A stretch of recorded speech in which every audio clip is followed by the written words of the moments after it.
Hi everyone. The morning sun broke over the skyline of New York City, gilding its towers in gold. Cars whooshed, horns blared, and screens flickered with endless advertisements. Yet, beneath the noise of modern America, something deeper was stirring. A quiet transformation. A light the media could not explain, and politicians could not control. The light of Islam. For years, Islam in America had been misunderstood, whispered about, misrepresented, and often feared. But something began to change. One by one, people started to question the stories they had been told. They picked up the Quran out of curiosity, only to find in its verses a peace they had never known. Some were professors, some soldiers, some artists, all searching for the same thing: truth. In a small bookstore in Chicago, a young woman named Emily sat reading under the dim light of a lamp. The world outside was loud, but her heart was silent. As she turned the page to Surah Al-Rahman, her eyes welled with tears. "Which of the favors of your Lord will you deny?" The words pierced her soul. This is what I've been missing," she whispered. That night she uttered the Shahada, and in that single moment her life found meaning.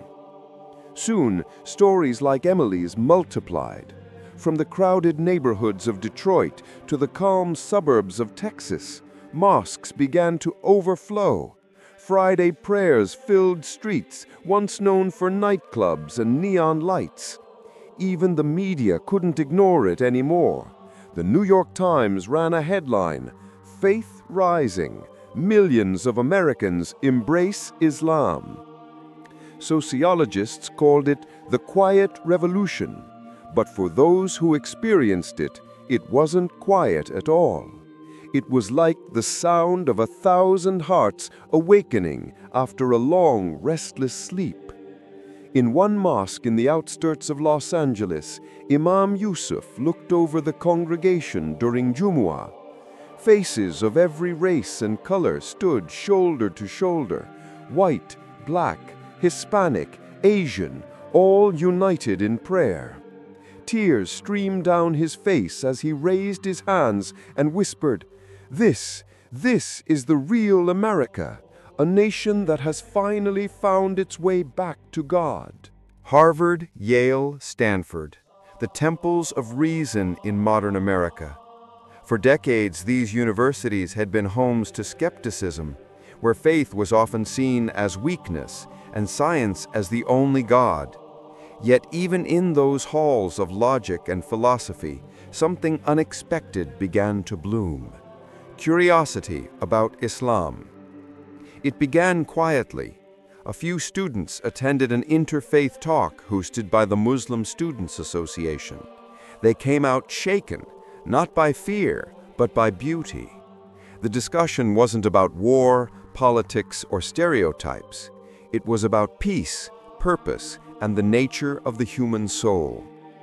Among those students was Dr. Sarah Mitchell, a respected theologian and lifelong Christian scholar. She had studied ancient scriptures for decades, yet something about Islam always lingered in her mind. One evening, alone in her office, she opened a translation of the Quran. Her eyes fell upon Surah Maryam, the chapter about Mary and Jesus. The verses were gentle yet powerful, pure and unembellished. It was not the voice of a historian or a preacher. It was the voice of God speaking directly to the heart. "And mention, O Muhammad, in the book the story of Mary, when she withdrew from her family to a place toward the east." Tears blurred her vision. She said, "This is the story of Jesus as I've always believed it, without confusion, without politics, only love and truth." Word spread through the academic circles. Professors of philosophy, physics, and sociology began organizing study groups on Islamic thought. They explored how the Quran aligned with quantum theory, psychology, and even astrophysics. One physicist from MIT famously said in a lecture, "The more I study the universe, the more I see the mathematics of the Quran hidden within it." Soon hundreds, then thousands of scholars embraced Islam not out of emotion, but out of conviction. They called themselves the seekers of the final knowledge. Podcasts, YouTube channels, and university dialogues flourished with discussions on how the Islam bridged science and spirituality. Dr. Sarah eventually stood in front of her theology class, wearing a simple white hijab. Her students were silent as she began her lecture with a phrase they had never heard from her before. Bismillahi Rahmani Rahim.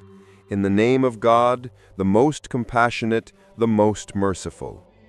That day, a professor's conversion made headlines across the country. But Sarah wasn't alone. She was just one of millions who had discovered that reason and revelation were never meant to be enemies.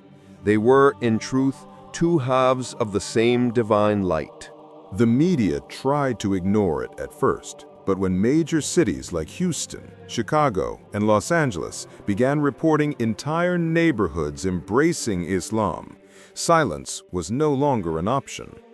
CNN called it the spiritual shift of the century. Islam was no longer a stranger in America.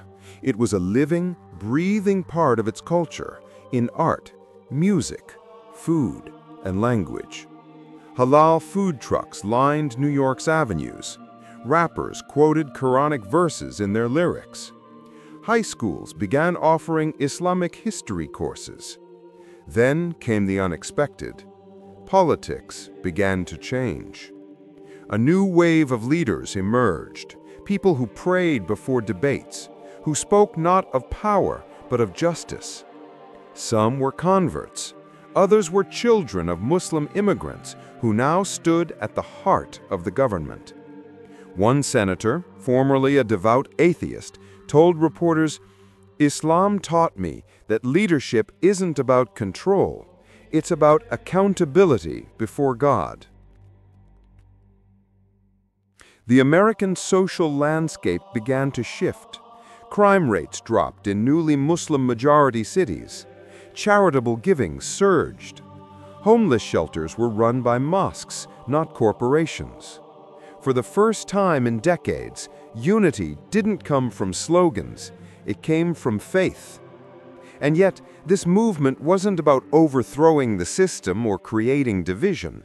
It was about restoring balance. A moral heartbeat was returning to a nation that had long been spiritually asleep. Imam Khalid often said at the end of his sermons, "We didn't bring Islam to America. America's soul was just waiting for Islam to awaken it." And as the sun set behind the Detroit skyline, the echo of that truth, La ilaha illallah, rolled through the streets like a promise of a new dawn. A soft light spilled through the classrooms of California's public schools. It was the first day of Ramadan, and the hallways buzzed not with gossip, but with greetings of Ramadan Mubarak. Where once the American youth found identity in fashion trends or online fame, a new generation was rising, one that found pride in faith. These were the children of the Adhan, the first generation of Americans to grow up hearing the call to prayer echo across their neighborhoods. They scrolled through TikTok not to chase trends, but to share stories of faith, charity, and peace. Their heroes weren't celebrities anymore. They were reverts, scholars, and ordinary Muslims who lived with purpose. One of them was Ethan Cole, a 27-year-old high school student from San Diego. Blonde-haired, blue-eyed, and raised in a non-religious home, Ethan spent years searching for meaning online, through philosophy videos, self-help books, and endless scrolling. Then one night he stumbled upon a clip of a young man reciting Al-Fatiha. The sound was foreign, haunting, and yet peaceful. He replayed it again and again until dawn. The next day he looked up its meaning. Guide us to the straight path. Those 7 words shattered the emptiness he'd carried for years. Ethan began attending a local mosque, nervous at first, standing in the back during prayers, but the community welcomed him like family. He learned wudu, memorized short surahs, and within months found himself leading his first Taraweeh prayer for a group of teenagers just like him. Stories like Ethan's became common across the country. Young people, once lost in the chaos of social media and materialism, were rediscovering peace in prayer, discipline in fasting, and purpose in community. Colleges introduced Ramadan breaks. Cafeterias offered suhoor meals. Muslim youth organizations sprang up everywhere, not as symbols of rebellion, but of renewal. Even the entertainment world began to reflect this change. Netflix released documentaries about Muslim life in America. Muslim superheroes appeared in comics. Fashion lines proudly showcased modest wear as a statement of confidence, not restriction. In a Texas high school, a student council meeting opened with Bismillah. No one objected. It simply felt normal now. The children of the Adhan weren't trying to change America. They were simply living Islam. And through them, the world saw a version of America it had never seen before. Young, faithful, compassionate, and unashamed to believe. As one teenage girl wrote in her journal during Ramadan, "We are the generation that grew up with Islam, not as strangers, but as its living proof."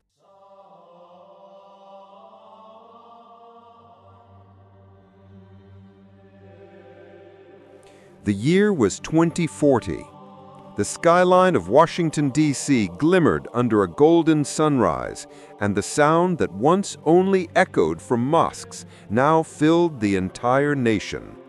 For the first time in American history, the Adhan was broadcast live on national television.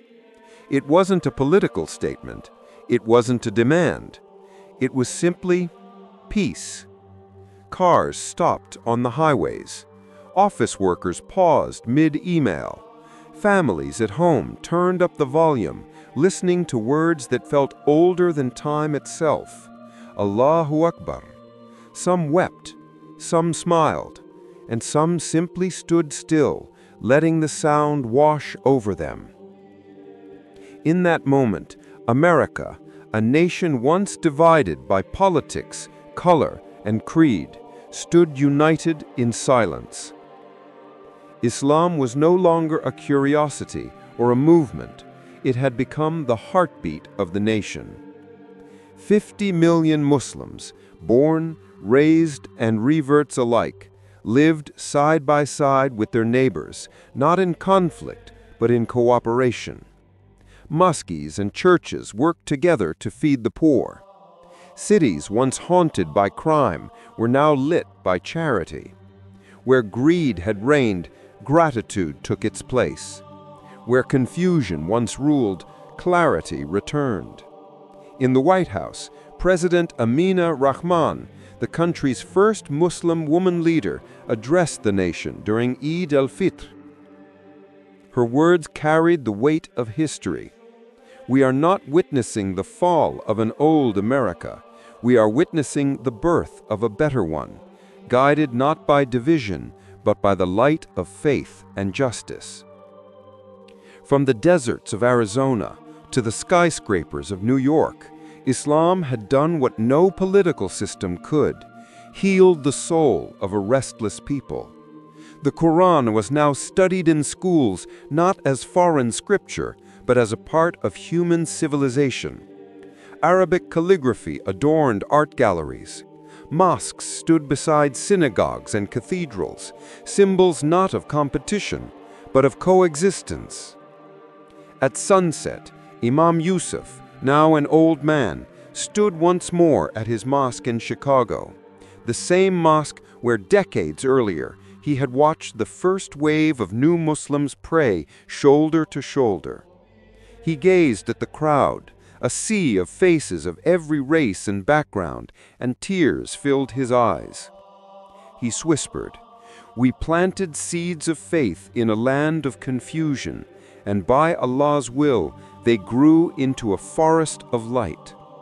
And as the muezzin's voice rose again, the skyline shimmered with hope. It wasn't just the dawn of a new day, it was the dawn of a new America, a nation reborn, where the words La ilaha illallah had become more than a creed. They had become a promise that even the darkest heart can find light, and even the proudest nation can kneel humbly before its Creator.